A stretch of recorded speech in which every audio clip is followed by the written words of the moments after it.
Hello everyone, আবারও চলে আসলাম একটা ভিডিও নিয়ে। বাংলায় একটা কথা আছে, মুখে মিষ্টি অন্তরে বিষ। এটা বাংলায় কথা, কিন্তু এটার সারা বিশ্বে এরকম মানুষজন আছে। এটা আমরা বাংলায় বলি মুখে মধু অন্তরে বিষ। তো এরকম মানুষজন হর হামেশা আপনার চতুর্পাশে আছে রে ভাই। আপনি হয়তো বা আমাকে কোশ্চেন করতে পারেন, ভাই আমি কেন এরকম মানুষদের নিয়ে কথা বলি? কারণ ভাই আমি আমার লাইফে অনেক কিছু দেখে আসছি এবং এসব মানুষগুলো আমার লাইফে আসছে এবং এদেরকে কেমনে ট্যাকেল দিয়ে উঠতে হয় সেটাও আমি করছি। তো এই জন্যই আমি আমার নলেজটা শেয়ার করতেছি আপনাদের সাথে। যদি আমার নলেজের একটু বিন্দু পরিমাণ যদি আপনাদের লাইফে ইম্প্যাক্টটা ফেলে, তো আমি নিজেকে সার্থকতা মনে করব, আমার এই ভিডিও করাটাকে সার্থকতা মনে করব। তো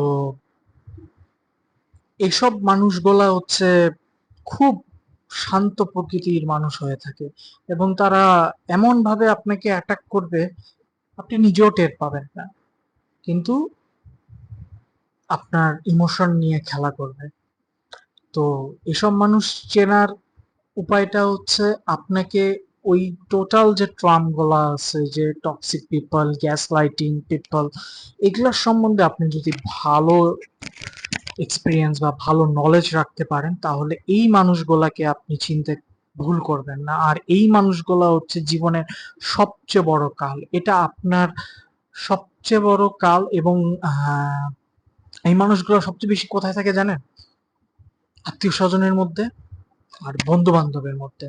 যখন আপনি কোনো ভালো কাজ করতে যাচ্ছেন, সেটা কর্পোরেট সেক্টরে হোক, সোশ্যাল কাজে হোক, বা আপনার নিজের বিজনেসের কাজে হোক, আপনাকে এসে এরকম ভাবে কথা বলবে, মানে আপনাকে একেবারে আকাশে উঠাই দিবে, কিন্তু ভিতরে যে তার বিষ জ্বলতেছে, আপনাকে নিয়ে হিংসা, সেটা বুঝতে দিবে না।